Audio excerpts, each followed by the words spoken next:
All right, I had a few people that have had some foot issues here recently, and so I thought I'd do a short video of some foot corrective exercises and some different movement patterns of the feet.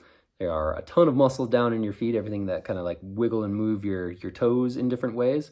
So I'll just try to put the camera here on my feet and kind of go over a few different corrective exercises that may help with everything from plantar fasciitis to some like shin splints to just kind of like balance issues down into the feet. So a lot of these lower leg muscles just are not stimulated or worked much at all. If anything, most people kind of will work their calf muscles, so the back of the lower leg, but they typically won't work the front of it. And a lot of times you can hear that if somebody's jogging on a treadmill and it just sounds like their foot is just slapping the top of that treadmill deck.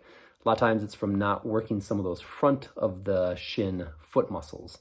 So here are just a couple exercises that will help kind of get some better foot function out of the lower leg.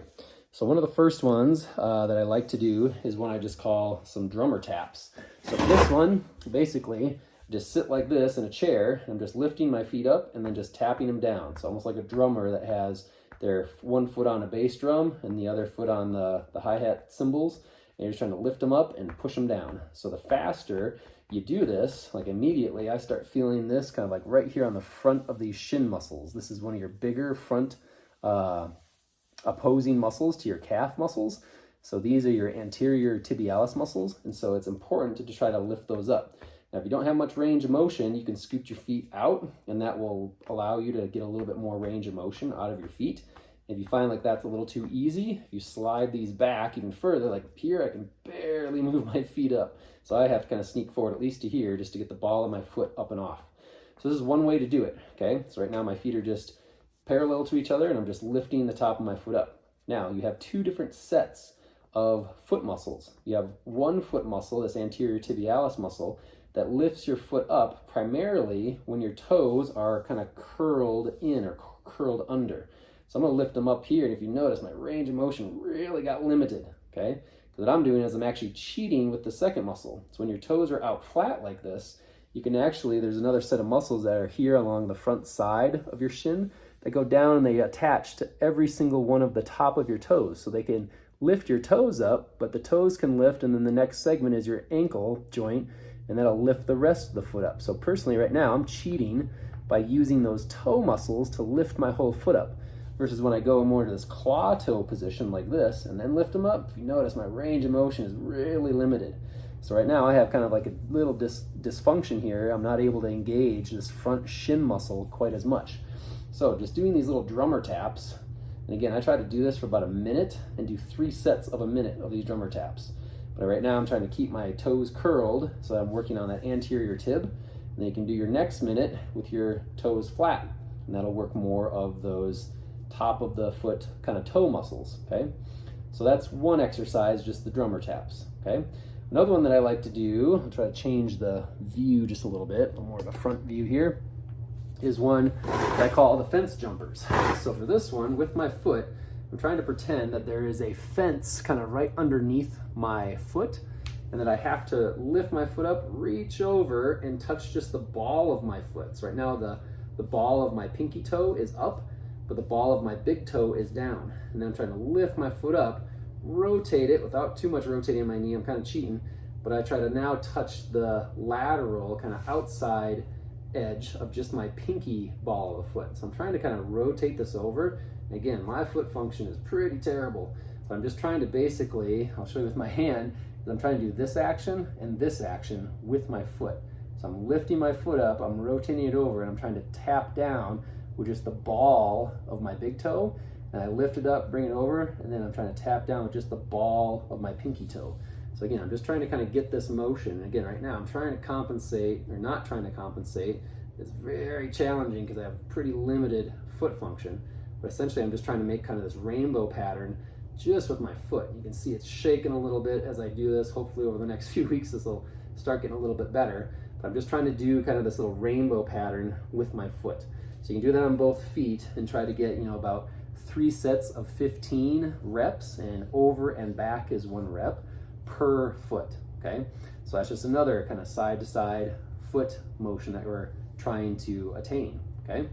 The next one that we're trying to do is actually more of a upper hip one, is just with your legs straight and just trying to kind of rotate just the foot. So I can do this and kind of let my knee go all the way out and in like this, but that's more of a hip, and leg muscle that's now controlling it. So what I'm trying to do is keep the knee and the leg still. I'm just trying to rotate my foot kind of left and right, kind of like you're waving with your hand. So it's kind of this left wave, right wave. Okay, and we're going to do this in 2 different positions again. Okay, right now I have my toes up and I'm doing that wave. And now I'm trying to curl my toes and then do that wave this way. Okay, so both of those I have decent action with, but it's a little bit challenging, okay? Because I don't have a ton of range down those ankles. I've had multiple ankle sprains ever since kind of the mid-90s. Everything from playing football and basketball and just playing sports all the time, just always have sprained my ankles when I've played sports. So I have pretty limited range of motion down there, which can affect things like into your knee, even up into your hip and lower back if these foot muscles are not working correctly. Okay, so that's just another one. And again, kind of doing that wave both with the toes down and with the toes up. What I would do is kind of 3 sets of 15 reps. And again, over and back is 1 repetition. But again, do 15 with the toes up, doing the wave, and then 15 with the toes down, doing that wave. Okay? All right, and then the last few that I have is just with your foot down and your knee is kind of at a 90-degree angle. We're gonna do a couple of different isometrics. So this one you can actually use your opposite foot kind of as a break or as a kind of a stiff position. But for this one, I'm mainly gonna work on this right leg. And what I'm trying to do is I'm just trying to rotate this foot inward, and I'm using my left foot as a block, and I'm trying to pull my right foot into my left foot. So essentially what I'm trying to do is turn my right foot inward, and I'm trying to flex this muscle that's kind of behind my knee to pull my foot inward like this, okay? So I'm pulling into the resistance of this leg, and I'm just doing an isometric. So I'm pulling in, I'm trying to continue to pull this way and flexing this behind the knee muscle in order to do that, okay? The other thing is that you can try and do this on the opposite side. So you can also do the outer direction. So this one's a little trickier, but you have to put your foot on the outside. Now again, my right foot is doing the work. I'm now trying to push the right foot outward, okay? So again, I'm just trying to hold that for about 6 seconds, and I'm gonna repeat that one for about 6 sets. It's a little shorter duration, but these are much smaller muscles, so we need to kind of differentiate between those two. So just trying to push outward, and again, trying to push inward, but doing 6 sets, holding each set for about 6 seconds each. Now there's two other positions that we need to get into. This is more of a neutral position, meaning my foot's pretty well flat, okay? The next one is doing the exact same thing, but now I want my foot up with my toes curled. So my foot's just barely off the ground because I don't have much range, but the ball of my foot's off the ground. I'm doing the same thing where I'm pushing in, doing 6 sets of 6. And again, my foot's lifted up and turned in, okay? And then we're gonna do the same thing where I lift my foot up, curl my toes, and try to turn it out. And the same thing, I'm trying to push, again, my foot is up, toes are in, it's pushed out, and I'm trying to push lateral into the resistance of my opposite leg. Okay, and then here's the last one. So this one I'm changing it so that my heel is up and off the ground. So kind of like this. And then I'm trying to do that same motion, okay? So I'm here like this, and now again, my toes are curled, and I'm trying to squeeze in, 6 sets of 6 here. And again, I'm gonna go outward in that same kind of heel up position and try to push. Again, my foot's down, toes are curled, I'm pushing outward like that with my lower foot. So those are just a few exercises that you can do for your lower leg and foot function. And hopefully some of those will help clear up just a few issues, anything from like toe cramps to lower foot cramps.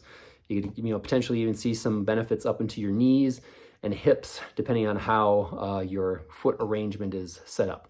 So hopefully some of those help.